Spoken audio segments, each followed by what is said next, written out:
Good morning, everybody. Lovely to see people in 3D after a year and a half of seeing everybody in a flat version on the screen. So my plan is, if I can get the microphone right, if you can't hear me, just wave at me at some point because I'll be wandering around. My plan is to talk for about half an hour about things which are to do with the way that people and the system are defining what sustainability means from an agricultural and a food perspective. And this partly reflects my own personal journey and the work that I'm doing at the moment. I'm doing some work for the Nordic Nutrition Review to build sustainability into dietary guidelines. And that has set a whole lot of thoughts running in my head. So I'm going to dump some of my thoughts in front of you today. And I think part of the issue is that when we talk about regenerative agriculture or sustainability, we mean quite different things, or different people mean quite different things, and we have got competing and contested notions of what a sustainable food system looks like. And part of the agenda that I think we need to do is to find a common voice that spans the health agenda, the agricultural agenda, the trade agenda around what sustainability is, because the term is getting completely lost and bastardized in the political discussions and co-opted by largely intensive agriculture. And I'll try and work through some of the reasons why that I think this.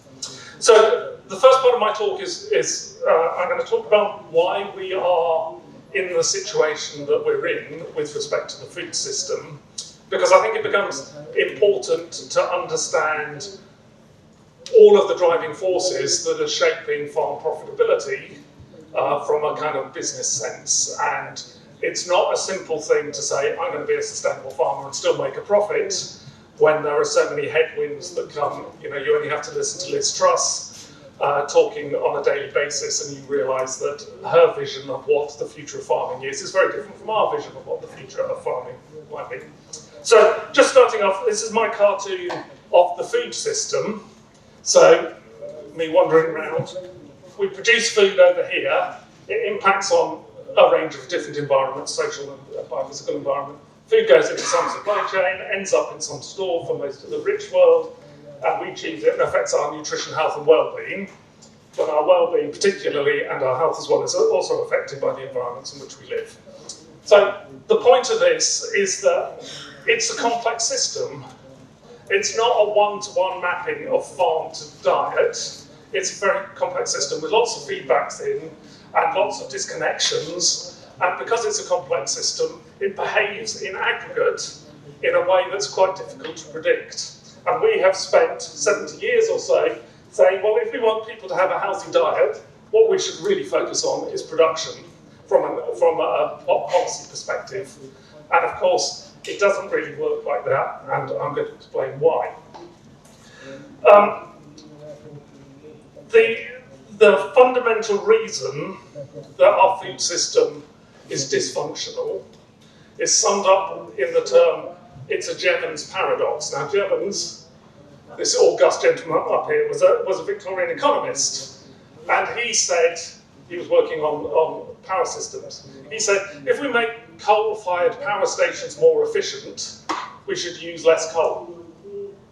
But of course, we use more coal, because as we make coal-fired power stations more efficient, it reduced the price of energy, it made it more freely available, and everybody thought up new ways to use energy. So by changing the efficiency of production, we changed the demand function and led to a growth in the demand and a growth in the use of coal. And our food system is effectively a Jevons paradox writ large. We tend to think about demand being fixed and farmers just supply. But actually, what's happening all around the world is that as we innovate supply, we drive up demand. And as we drive up demand, we say we have to intensify to produce the supply, and it becomes a vicious circle. So just 3 quick examples of that from the global food system. Apple juice in China in the 70s, they decided, China, the home of apples historically, they decided that they will plant more orchards. Planting more orchards, they ended up with lots of misshapen apples. What did the Chinese government suggest? converted the Chinese apples in misshapes into apple juice. Export the apple juice. Everybody in the world switched to feeding their children instead of sugar-sweetened beverages. Fruit juice because it was healthier. Led to a global rise in the consumption of fructose, contributed to an obesogenic diet. Palm oil will be a familiar one. Chop down rainforests, produce a lot of palm oil. What do we do? We find new ways of using palm oil all over the place, and everybody in the world eats a significant amount of palm oil because it's there, not because we want to use it particularly. So driving up the production of palm oil has created demand for palm oil and made the circle worse. And then the last example is grains. We've intensified agriculture, commodity agriculture, significantly, brought down the price of grains. It's now feasible to feed grains to livestock, makes livestock production cheaper, more available on a global basis, more people eat meat, and the production of the grains has driven the demand for meat. And so thinking about this top line, we need to grow food to feed the world.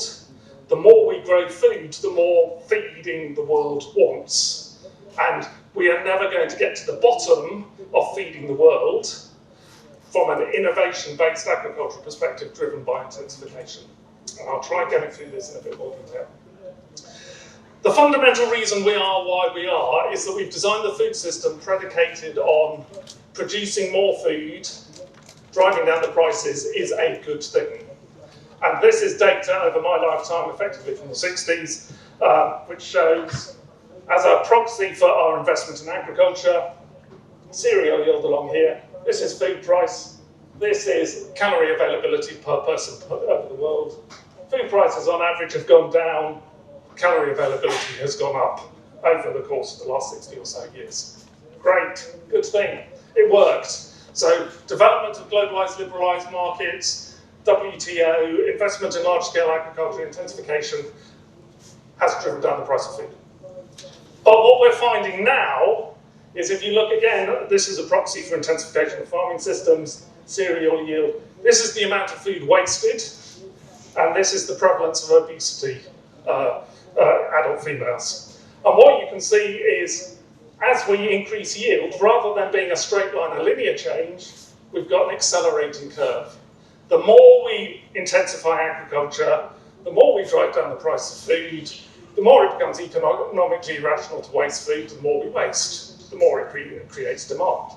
The more food becomes freely available, calories per person, we can graze almost all the time, the more we graze, the more it drives obesity, the worse we get. So you can look at the lens of intensification of agriculture driving our food system as a negative thing as well as a positive thing. Because the more we produce, the more we drive demand, the more we use that demand in ways that become counterproductive. And so this is just my cartoon of the food system as a whole, based on the cheaper food paradigm. That's what I call it. This notion that food should become ever cheaper and we should make it ever more available through liberalised trade on a global basis. Cheaper food paradigm. It's driving climate change. We know it's driving climate change, about a third of greenhouse gases. That's increasingly driving yield decline. As yields go down, we say, oh, we're not going to feed the world enough. We have to drive agricultural intensification harder. As yields go down, we're growing more food in more places, driving land use change, biodiversity loss, and so on. The intensification of food makes it really productive from an economic growth perspective to convert land to produce food instead of just bloody rainforest or whatever. That's driving agricultural expansion in many parts of the world. As we drive climate change through food, we say, oh, we've got to offset that climate change, let's plant some trees. As we plant trees, we're growing trees in different places, competing for agricultural land. That's changing the way we use land. That's leading to greenhouse gases. See where this is going. As we intensify soil depletion, as we deplete soils, yield decline. As we decline yields, we say, oh my God, we've got to intensify the system because we're not going to be able to feed the world, etc. As we have a globalized food system based on a relatively small number of commodity crops, the incentives are there to grow more and more and more, fewer and fewer and fewer, because you have very, very large global markets. That means that 50% of the world's calories come from 3 crops. 75% come from aid crops, we're all eating the same thing, but those crops are grown at enormous scale and enormous intensity, driving biodiversity loss. As we concentrate on fewer and fewer crops, we can feed crops to livestock. That contributes to all sorts of issues on a global basis, from malnourishment. As we eat more or less the same diets around the world, we're all subject to eating too many calories, and I do a lot of work in sub-Saharan Africa. Even in places like Malawi, the rise in obesity is frightening. We're all leading to a world where dietary causes are the #1 form of mortality. Poor diets on a global basis last year, 2020, killed 6 times more people than COVID did. That's on a global basis, year on year on year, and that number is growing. Malnutrition. More livestock, more greenhouse gases, as you know, and as we change the climate, it's reducing the nutrient content in food because it changes the way that the plants grow, so they invest protein and micronutrients in the seed versus the growth. So what you can see is that we're in a deeply, deeply embedded food system where the overwhelming narrative is that we need more of this, agricultural intensification, and we need more global trade. And as we drive the global trade and as we drive the intensification, lo and behold, it doesn't make things better, it makes things worse. But you can't just say, oh, let's make agriculture sustainable, because all of these other drivers contribute to the headwinds about where's the market, who wants what. Oh, if we produce expensive food in the UK, well, we'll just import cheap food and then you'll lose out and lose the competitive edge, etc. This is a food system that is predicated on doing harm rather than doing good. And that's the challenge. So, as a result, we've spent 60 or 70 years investing on production, and we've got a really, if you look at sustainability, if you look at intensive agriculture, it is increasingly super efficient. Really, really good at converting sunlight into outputs, whatever the environmental cost. Really efficient. But when you look at the food system as a whole, it is really, really inefficient. So the food system, calories wasted in providing non-nutritious diets, environmental harms, the healthcare costs, etc. The total costs of this food system dwarf the amount of profits that come from the food system, because we have had the wrong lens on the food system all the way through. So just as a notion, and I'll skip over this quickly, from an agricultural perspective, we've always been taught that we should be driving up productivity. And the economic measure of productivity on a farm basis is total factor productivity, which is outputs per unit inputs. Okay? So nice and straightforward. Government's always saying, our agriculture is not as productive as America. We ought to be intensifying and raising our productivity. But of course, one of the ways of raising our productivity is by using the environment to subsidise production, mining the soils or polluting the atmosphere or greenhouse gases, etc. So there is another measure of productivity, which is TRP, total resource productivity, that builds in the environmental costs. And from a UK perspective, from intensive agriculture as a whole, agriculture gives us about £10 billion to the UK economy. The costs of pollution from nitrogen and phosphate fertiliser are around 5 billion by themselves. The cost of carbon emissions at European Trading Scheme carbon prices are about a similar order of magnitude. Lots of other environmental costs that you can build in. The same total order of magnitude, the environmental costs, as the economic benefits that come from agriculture. So if we measured productivity in a sustainable way, it would incentivise us to do different things, and regenerative agriculture would be a very good thing to do. But then you can think about system productivity rather than agricultural productivity.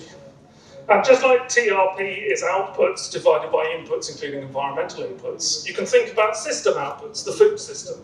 The food system is supposed to be about feeding people.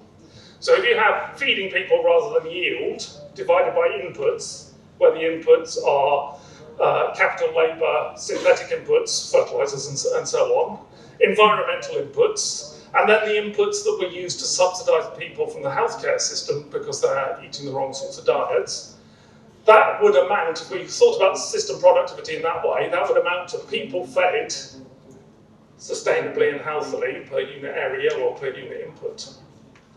And if you build in the healthcare costs of our poor diets in the UK at the moment, it's 50 to 60 to 70 billion pounds. So if you look at the whole food system, we've got 10 billion pounds from the agricultural economy, 10 billion pounds or so of direct environmental costs, and 50 billion pounds of dietary costs.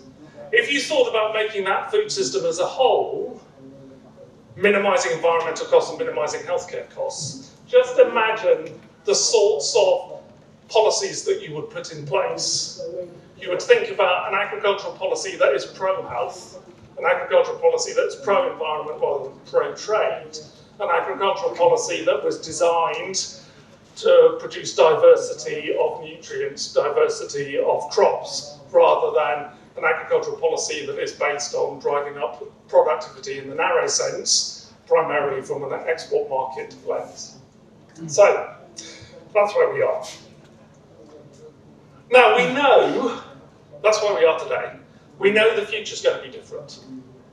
Everybody in the room is experiencing part of the different future over this year and the last. We've got Brexit and all of that stuff to do with changing trade and changing agricultural policy.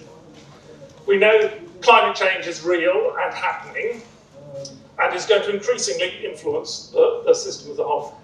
And these four figures down the side are just climate change impacts that we've experienced recently.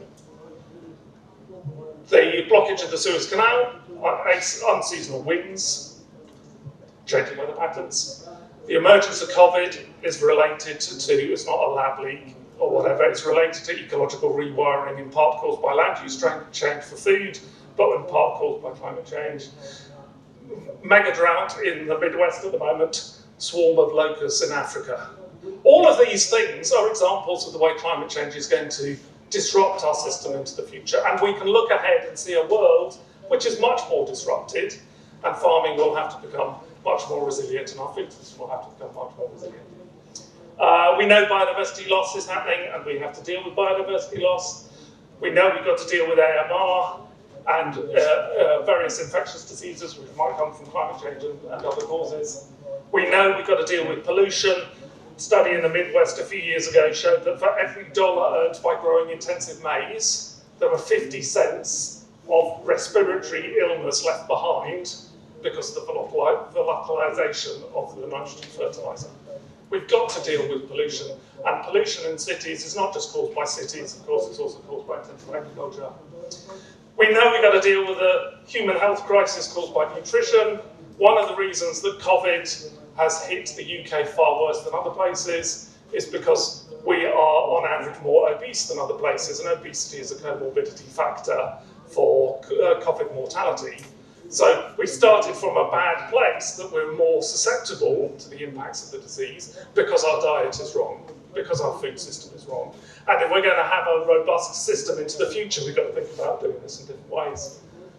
And all of these things will change, and perhaps change very fast. Markets, prices, people's attitudes, consumer response, citizens' responses, and so on. So thinking ahead about the future, we tend to always think in a linear way that the market will gradually evolve, and 5 years' time is going to be pretty much like today, and 10 years' time is going to be quite like today, but slightly different.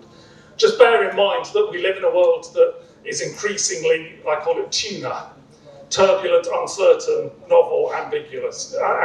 Turbulent is changing very fast, uncertain you can't predict, novel is going to throw new things at us, and ambiguous, there's rarely a right plan ahead, rarely a right decision to make. Almost every decision is wicked. There are some good points and some bad points, some winners, some losers. Anyway, so coming back to the agriculture thing, where are the visions for the future? The visions for the future are the kind of business as usual vision for the future. So we say, let's continue focusing on productivity, but make it sustainable. Let's call that sustainable intensification. Driving more available food, more calories, fewer production of fewer crops and livestock. More food becomes cheaper more ill health coming from that, more climate change, more need to mitigate the climate change through competition for land. So we end up with a system where we're saying, let's intensify agriculture and intensify biofuels at the same time. So we end up with a landscape that's completely intensive. Less biodiversity because we've got more uniform landscape, and perhaps less resilience as well because we are growing only a small handful of crops rather than a large number of crops. Contrast that with a business unusual vision for the future, a kind of regenerative agriculture type vision. We focus, instead of productivity, we focus on system productivity, people fed healthily per unit area. We would have to, part of that is having a low waste food system. We'd have to recognise the values associated with food, not just the price of food driving down. We'd have to pay farmers to produce things in a different way at a better price so that people can afford to be regenerative instead of cutting the corners all the time and mining the soil. Higher farm gate prices. If we were going to really design an agriculture that was pro-health, that would be a more diversified agricultural system, not a one based solely on commodity crops or more on commodity crops. We'd also need to integrate livestock and arable systems and horticultural systems much more and use ruminants for nutrient cycling, etc. We'd have more mixed farms, more mixed landscapes, more heterogeneous landscapes, better places for biodiversity, more soil restoration, etc., etc. And if we did that right, we could have an efficient food system that made space for nature so we could deal with climate at the same time. And it would be more resilient. Okay?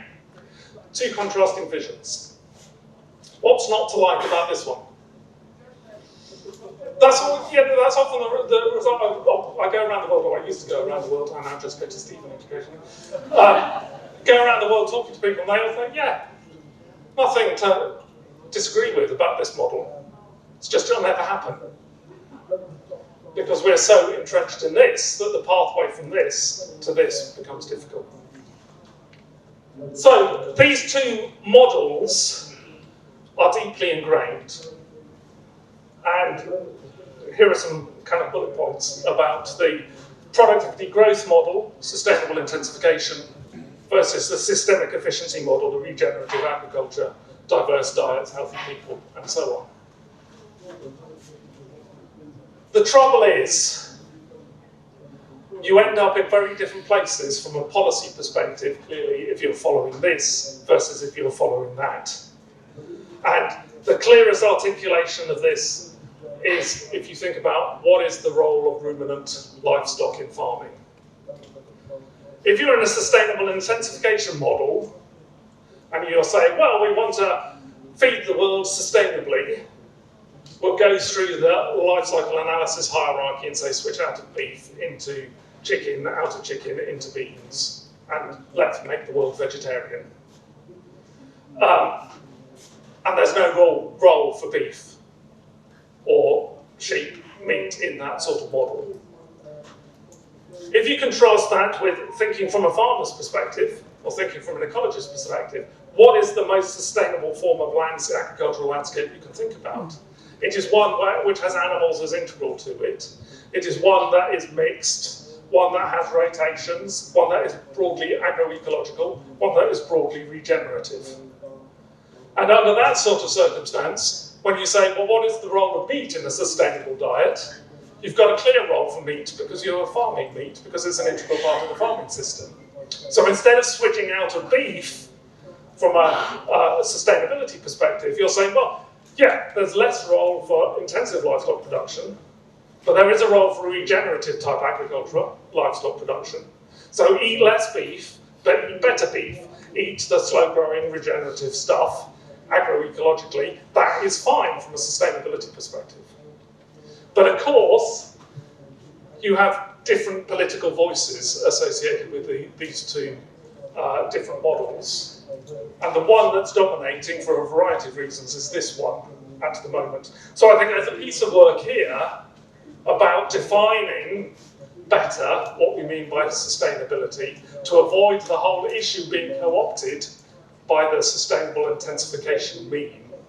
And it's got to the point, I've been telling one or two other people, I'm doing some work for the Nordic Nutrition Reviews at the moment.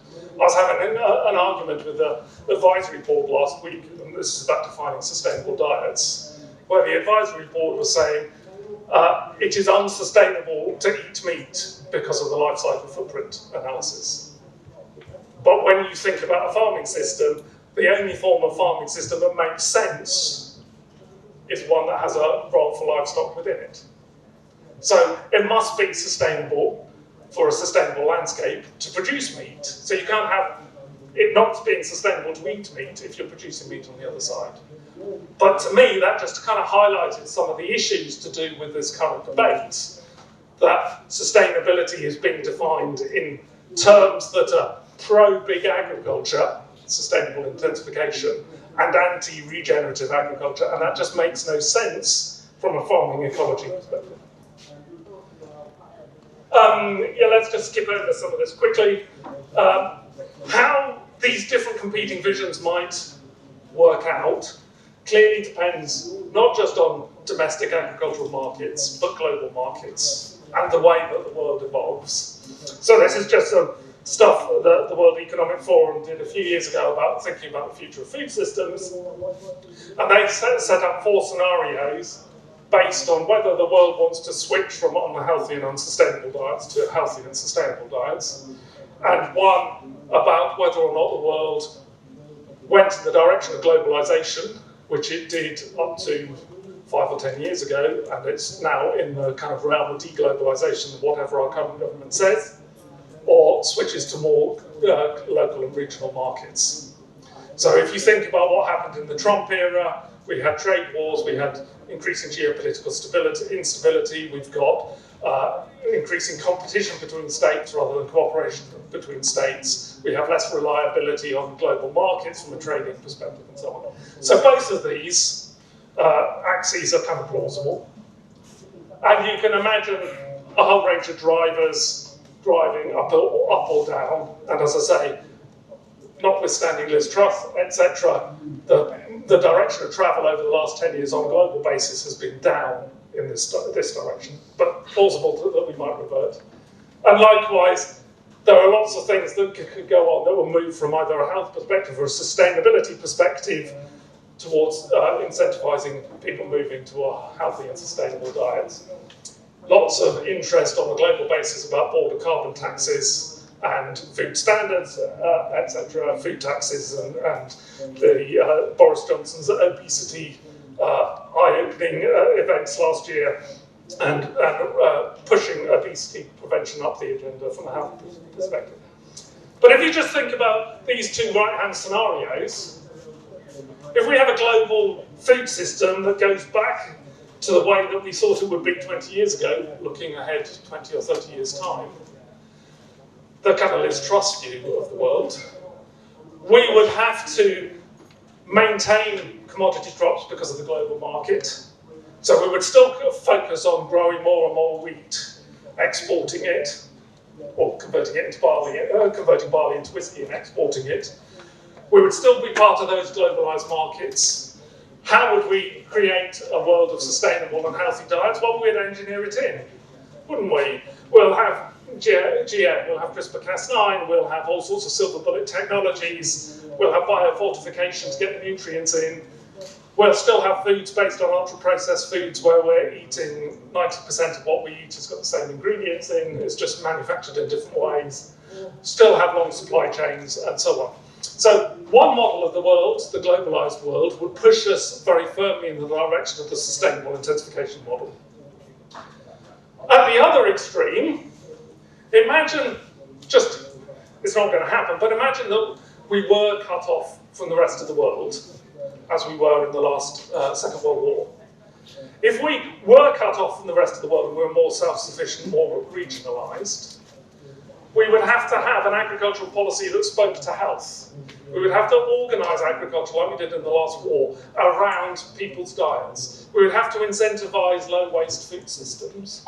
We would have to grow a different range of different things. And because we're not specialising in scale for a global market, we would end up in a situation where we would have to have smaller mixed farms, more heterogeneous landscapes, which we have not invested in from a UK research and investment perspective for donkey's years. There's practically no research that goes on about farming systems from an agricultural perspective. All the research is going on into genetic technologies and so on. We would end up with a very, very different system. And under this sort of global world, regenerative agriculture would become the norm, because it would have to be, because we'd be in a very different sort of world. So part of the future is about how does the world help us win or lose the arguments about small-scale regenerative farming systems to create a diverse diet.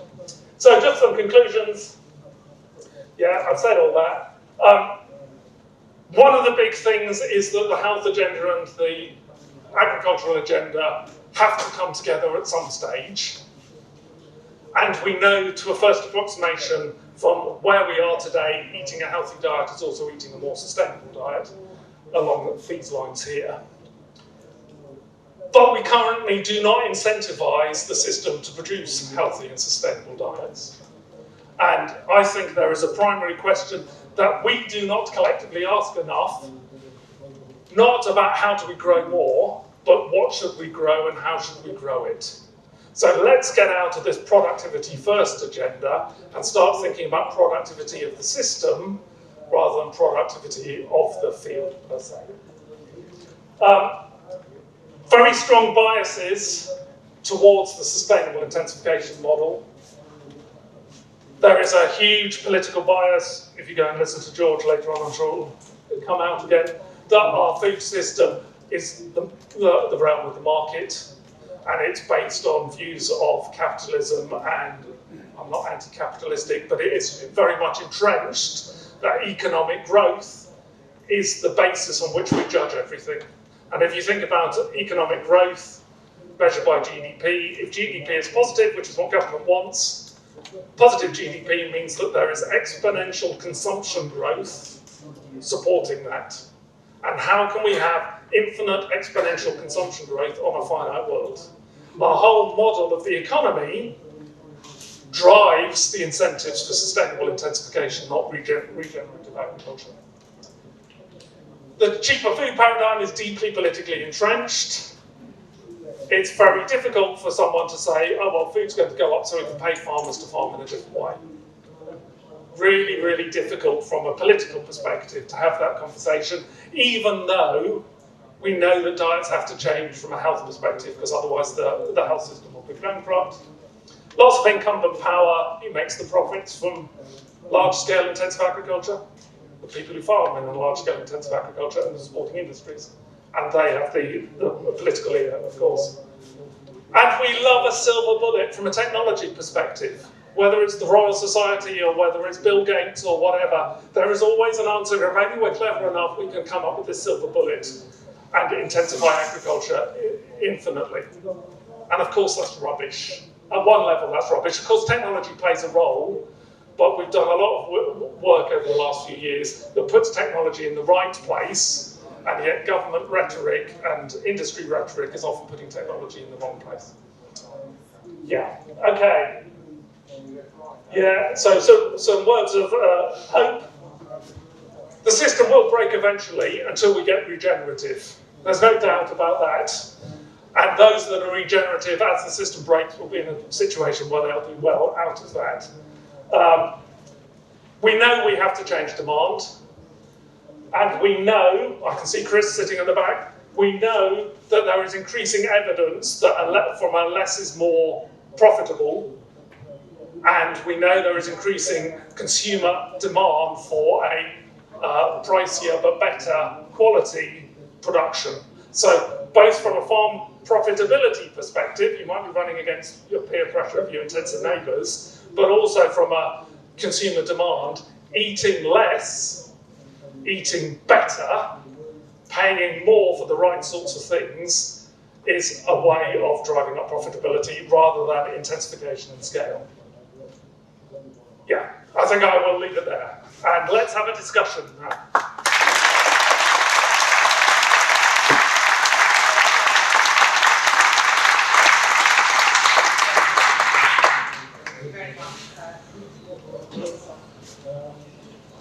Is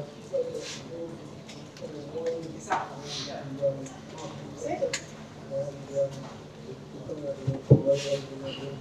What do you use mine? Well, I can't hand it round. I can't rove. I need a roving one.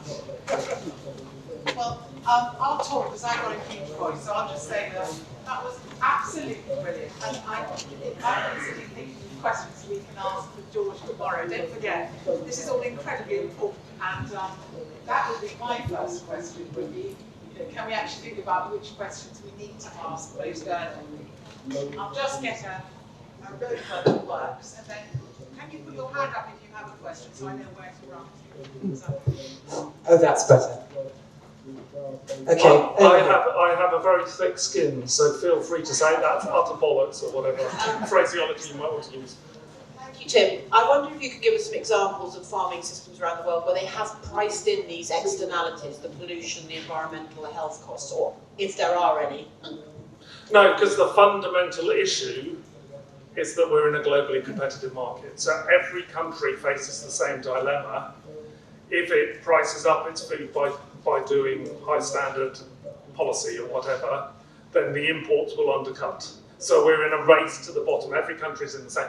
There are obviously places where, like Denmark, for example, where they have pushed organics and other things, where you've got a much greater access to broadly regenerative and sustainable farming, food, public procurement. Those schools in Copenhagen, when they were letting contracts for fruit and vegetable supply for the schools, the Copenhagen City Council said, you've got to provide organic apples and you've got to provide as many varieties of organic apples.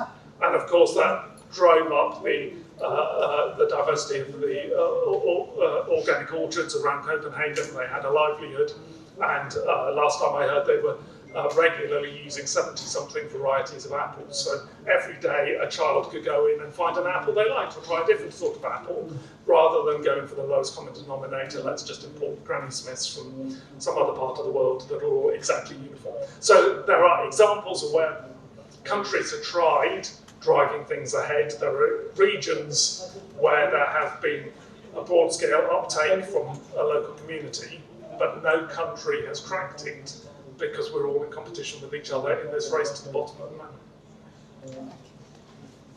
Thanks, Tim. That was a brilliant piece of exposition. I'm Josiah from Bodmedod, and we worked for a long time trying to make policy interventions as an NGO, and ended up setting up a business to try and create routes to market to do exactly what you're describing. And this is exactly, it's confirmation bias, but it's absolutely there. The only thing I would disagree with, possibly, is that I think when the system breaks, it'll take us all down, because the confluence of failure that we face is really, really serious around biodiversity, what's climate change, health.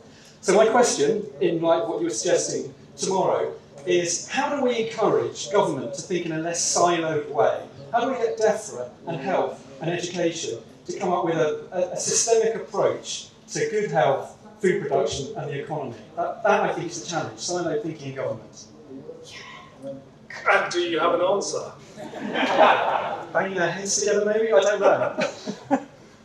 Yeah, well, I used to hope that as well. And, when I first started working across government 10 years ago, the first thing we said is we need a cross-government food strategy. So that was 2010. So 12 years later, we'll have Henry Dimbleby's thing that will probably be ignored by DEFRA or ignored by government. It is a real issue, but the fundamental issue is that we have a ideology, not necessarily a conservative ideology, but we have an ideology that economic growth is the way we measure things. So let's have economic growth in agriculture, let's have economic growth in exports, let's have an economic growth in the health service and employ lots of nurses. I remember having a conversation with someone in Treasury about 6 years ago and said, if we only ate healthily, we could halve the size of the NHS. And they said, oh no, God, we couldn't do that because we've been putting nurses out of work.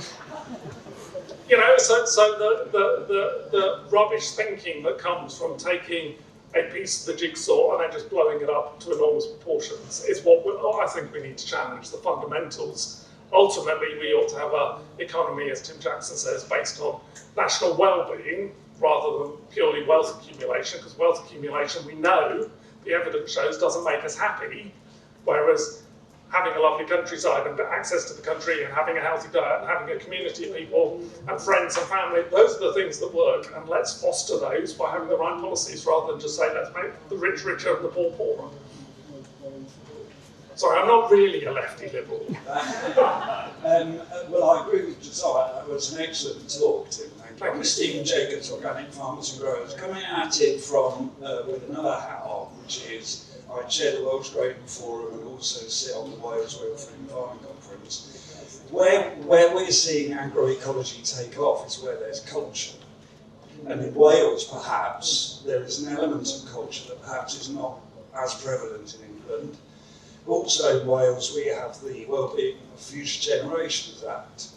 But the question is, how do you address this awful use of the GDP as a measure of something valuable, which it isn't? And how do we change the flow of money? We did an event a few years ago. Ed Garner from Kantar did a slide, price of food going down, but at the same time, the price of land, utilities going up. So it looks like the money has moved out of farming and into portfolio investment. So what do we do? Well, again, if anybody has an answer to the question, I'd be love to hear it. But ultimately, you know, my knee-jerk response is always, it's about politicisation of these issues. And as Trump has showed, politicisation is a double-edged sword because you can drive the wrong sorts of messages in a way that becomes kind of counterproductive, because for many people saying we're going to stop incentivising people to get richer doesn't make sense from their own perspective. But I think fundamentally we have an issue to do with the way that our capitalist economy works. And you know, I remember at Davos a few years ago, the president of China, who was speaking through an interpreter, saying, "There's nothing wrong with the chasing capital, but there's everything wrong with the excessive chasing of capital." And that was the leader of a communist state. And at the same time, the next day, Trump gave his inaugural address, and it was just complete and utter garbage. It's a funny old world, isn't it, where the leader of the biggest communist state in the world is saying things that resonate with a broadly liberal view of the decades past, that what we want to do is continue with the wealth economy, but put limits on it so that the poor get paid enough, farmers get paid enough to produce the right sorts of food, the poor get paid enough so they can afford the right sorts of food, and we're not feeding everybody on a minimal budget in just calories, super available calories, and wrecking the environment at the same time. But we have to decide collectively, we have to raise this argument and say, not in our name. We would like a different sort of system, but every time we go to the ballot box, we kind of vote with our pockets. Are we going to get richer, or whatever your kind of motivation is? That's a population as a whole. Hi, my name is Emma Gatton. I work at the Telegraph. Just wondered whether you think there is a way of achieving this without unpicking the entire capitalist system. Yeah, I'm not really saying we have to unpick the entire capitalist. But within the current system, I suppose is what I'm saying. And equally, I wonder what your thoughts are. I mean, you spoke about it a bit, about sort of market movements towards more regenerative agriculture or sustainable food. And obviously, it's a very popular thing, and whether you think that's something we can sort of achieve with kind of market forces. Yes and no. I think the yes, because if you imagine a world where we, on a global basis, as with fossil fuels, there's a very big fossil fuel subsidy. On a global basis, there's a very big calorie subsidy that goes to commodity crops. We did some modelling a couple of years ago as part of the Global Panel's Foresight report published last September that showed it on a global basis we reconfigured subsidies and put them onto fruit and vegetables. The price of fruit and vegetables would fall, they'd become more available. The price of grains would go up, the price of meat would go up because of grain-fed meat, etc. And that rebalancing would mean that a healthy diet was more affordable rather than more expensive, which it is at the moment. So part of this is not deconstructing capitalism, it's getting the incentives right that the market works. At the moment, we have got a big market failure because the incentives are wrong. The market is rewarded by getting people to eat unhealthily and unsustainably. As a kind of generality, only in pockets are we getting the right sorts of behaviour, and that is either for a cultural reason or because people can afford the Waitrose kind of the Waitrose marketing. So it's not about deconstructing capitalism, it is about getting the incentives right to allow the market to work properly, and the only way of doing that is if we take a holistic view of the system rather than this very siloed view of the system, that the incentives in agriculture are about growing more so we can export. The incentives in health are about having a health system that employs lots of people, not about a preventative healthcare system which makes people well and prevents them from going into hospital. So it's not a reconstruction of capitalism, it's a rejigging of the incentives to make the market work properly. And it's perfectly doable if we wanted. Hi. Just the question that kept on coming to my mind through your whole talk was, where is the consumer in all this? Are you just going to tell them what they should be eating? I was just thinking of Jamie Oliver and school meals and trying to make them healthier, and parents sticking chips through the school gate at break time. You know, how are you going to change behaviour on that side? It's all quite I don't think I'm going to change behaviour. I personally do change my behaviour, but I'm not going to change other people's behaviour. I think the best answer to you is that 3 or 4 years ago at Chatham House we had a food security conference, and Brexit was just in the early stages, post-referendum, and there was a lot of discussion about post-Brexit food policies, and a director of a major multinational food company stood up and said, under Chatham House rules, so I can't say who it is, said, everybody is worried about the politics of there being a nanny state. But what you don't realise is there is a nanny state, and it's us. We tell you what to eat, we edit your choices, we formulate your foods, we convince you to buy things against your better judgment because of the way that we manipulate the market. So don't kid yourself that you're having access to a free choice. So that's one answer. The other answer is, I think it's become very clear over the last 10 years, and increasingly in a big data world, that for the first time we can really join up the dots of what the costs are and what the benefits are in terms of dietary provision, both on an individual basis but also on a population health basis. So we can better articulate where the relationship is between overconsumption of calories, long-term health prospects, diabetes, Alzheimer's, which is like diabetes in terms of an autoimmune disease, even COVID. So once you can start saying, actually, it's in your interest to eat in this way, incentivise the prices so that people respond to those price signals if they want to respond to those price signals, and entrench better eating habits from school through workplace, public procurement, and so on. And there's been lots of work. One of my colleagues, Dame Teresa Marteau at Cambridge, has done some interesting work in college canteens and things like that.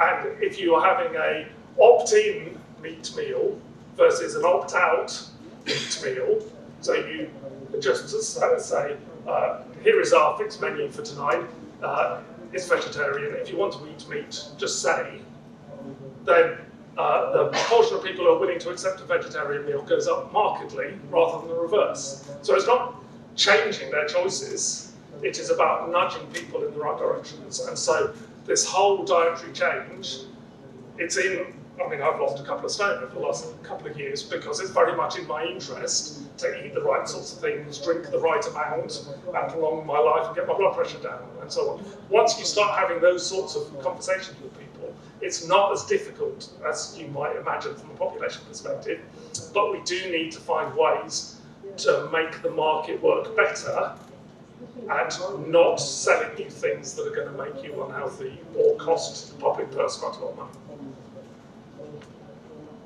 Do you get invited to give this talk at our agricultural universities? Yes. I get invited. You know me by now. I'm a kind of mouthy bugger. I get invited as a critical friend to all sorts of interesting conversations, and it's mainly, I sometimes feel, so that they can say, well, they have heard a diversity of opinions, rather than actually having an influence. But I had a long conversation with Franz Timmermans' team last week, and spoke to 3 other governments last week about these sorts of issues. And I think, certainly when I think about the history of cross-government food policy, thinking about needing to build sustainability into diets and thinking about the needing to have a preventative healthcare system rather than a curative healthcare system. 10 years ago, I was seen as a crank. Now, those conversations are happening a lot at civil service and even senior civil service level. They're not yet happening at ministerial level, but we have the government we have, and not a lot is happening at senior ministerial level in the current government from a kind of thinking for the better future outside the Brexit envelope. So I think I used to feel 5 years ago that I was pushing a boulder uphill with these conversations. Now it feels as though the boulder's near the top, and hopefully by the time I retire, I'll be riding happily down the other side. Thank you very much for that presentation. I totally get the sort of slightly depressing political angle on things and changing policy, but you did mention on the positive side about the power of increasing demand for this kind of food, and I just wonder how optimistic you are about the idea of food citizenship as individuals and empowering individuals to drive change from the bottom. I'm very optimistic, and actually one of the silver linings of COVID, I think, was that people reconnected to food systems and local food systems in new ways. Whether that continues in a post-COVID world in the same way, I don't know. But I do think, whether you love them or loathe them, Greta Thunberg, Extinction Rebellion, issues around fair trade, the marginalisation of diets in COVID, Henry Dimbleby's thing. The conversation is very live about the food system needing to be different. And certainly in my neck of the woods, I live in the hills in the Yorkshire Dales, farmers are either going into the super intensification, buying up their neighbours as they retire post-Brexit, or they're moving in the other direction. So rather than being just a bland continuum, you're seeing the growth of both sides. And I think the growth in the sustainable regenerative agriculture side is because there is a real market demand for it. The issue is whether we can get that market demand really out of the waitrose classes into a broader scale issue. And then that comes down to price. And it's not the price of food per se, it's the price of the aggregate food. And if people are only eating meat once a week, as opposed to eating meat every day, for example, you can afford to pay more for it and value it more and appreciate it more and appreciate its role in the countryside more. And so I think there is an attitudinal issue which is quite different from the go into the supermarket, pull hyper-processed food off the shelf, all with the same ingredients, just a slightly different flavour, put it in a microwave and just eat it in an unconditional sort of accepting way. And this food literacy, I do think, is a growing area because food is central to all of our global challenges and everybody's starting to appreciate that. Thank you for that talk, Tim, it was brilliant.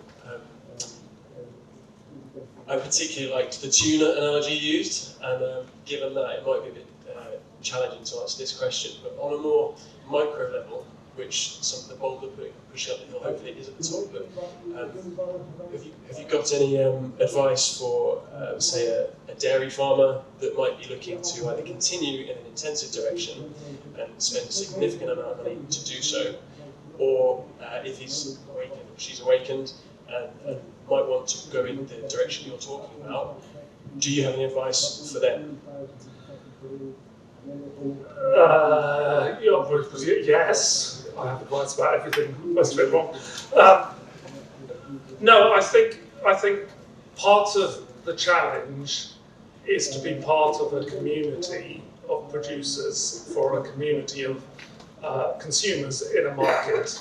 So as I see it, part of the challenge is to move out of a lone enterprise into a, broadly speaking, cooperative type enterprise. So you can swell your market and scale up, not necessarily through your own endeavours, but your endeavours with like-minded partners to make sure that you've got the business resilience. And so I think where Brexit, post-Brexit policy is failing is to recognise that there is a marketing side to farming that could be supported to drive markets for sustainable produce rather than the production side only being supported. So I would say if you, as a regenerative person, or your friend as a regenerative person, was well embedded in a local network with a local market, then you will probably be more resilient over the long run than if you go all out, drive intensity, and then in 10 years' time, you find you've got a whole lot of sunken assets because the market has moved on because people have changed. But don't take that as business advice. But I do think that whole kind of how can we, as a community of people, get together to ensure that the market is stable, and how can farmers cooperate together, bartering goods and services to ensure that there is a significant market for your goods and you're not just selling to a sole supplier of milk who's going to twist the screw every time. I think it's part of the